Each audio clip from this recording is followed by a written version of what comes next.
Hey, what's going on, everybody? Welcome to the channel today. If you enjoyed this review, please drop a like and please subscribe down below. I appreciate all the support from everybody. So this is the box we have today, a little bit different. If you think it's a Jordan 1 box, you would be correct, but by the title you can see this is not a Jordan 1. US Men's 13 Jordan Airship PESP. PE stands for player exclusive and SP actually stands for special project. And the retail is not posted on the side, but these were $140 US. I bought my pair from Bodega. Inside you have plain white paper. And this particular pair of Nikes released on, I believe, May 10th of 2023 for $140 US. So this is what we are looking at today. Real quick, I will bring up the Airship PE Owner's Manual. They include some things inside there. I will leave each page open for a second. This way it gives you enough time to pause if you want to read this stuff and take a look at it. Jordan logo, Nike, stuff like that. And on the left pair, you get your extra laces right here in this kind of cream vintage looking white color. And bringing up the other pair, let's talk a little bit about what we have here. So the Nike Airship, originally released in, I believe, 1984. This was the first sneaker Jordan wore during his rookie season in 1984. And the first colorway that he was wearing was actually a black and red, which is what we know as the bread colorway. And this is the actual history of that colorway and how it started. In October of 1984, we had that red and black colorway, which is now known as the bread, got banned because of the colors on the court, and Jordan was fined for wearing them every game he put them on.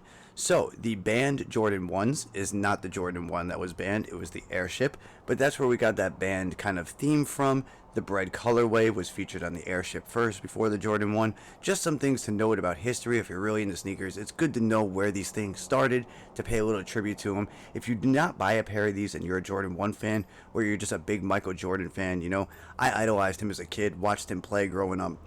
And for me, to have a shoe that really started the beginning of what we have now, this is a must-to-have for the collection, especially for retail if you could have grabbed them.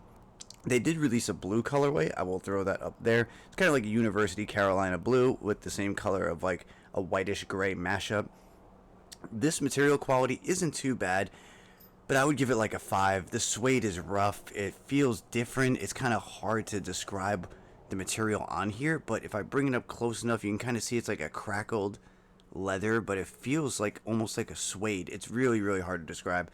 I would be a little bit careful in terms of wet weather with these until you can surely know that the upper isn't suede, but I feel like it is some sort of like cracked suede material, so these might not do too well in the water. Once again, I haven't worn them yet, so this is not from experience. This is just in my opinion, just from my previous experience with sneakers. And along your eyelets, you have a nice red leather that goes all the way up. That same cracked leather goes around the ankle and the heel area up top. You have a flat red swoosh that goes all the way back. On the back, it says every game stitched in white. Your outsole looks like this is the way they came, okay? Both shoes are like this. This isn't some weird factory thing. I think it's to kind of pay tribute to a vintage 1980s, you know, back from that era type of look, kind of like it's been around forever. So it's, to me, it looks like an appearance of an age effect, not really something that was like a defect from the factory, because both outsoles, just so you guys can see, they both have that same kind of weird worn, aged look.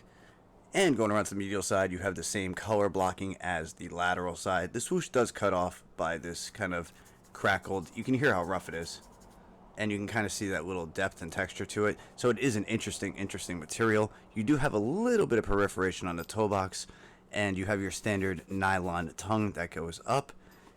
Red laces are inside the shoe, but they aren't laced all the way up, so if yours come laced, then they might have been tried on. There is a little eyelet right there for the laces, your Nike tag up top in white and red. Your lining is red, and let me get these laces out of the way so you guys can see inside of there. You have a white insole with the red Jumpman underneath, and your sizing is actually right there. These are size 13. And in terms of sizing, I would actually recommend going true to size. I felt the Airship in terms of sizing was pretty similar, if not exactly like the Jordan 1 high. So whatever you wear in the Jordan 1 high, go for in the Airship and you should be good. That's my opinion though, not definite, but I really think I'm really positively close on that most people, if you choose your Jordan 1 size in this, you will be fine. Other than that, let me know what you think of the Airships down below. Did you see the blue pair that came out? Do you like this red pair? I think it's a must for anybody who's a big Jordan fan. Other than that, I like to hear from everybody. I'll try to answer back to you, get some conversation going in the comments. I thank everybody for the support, new subscribers, people who have been around. I'll see you guys around the next one. I hope everybody has a great day.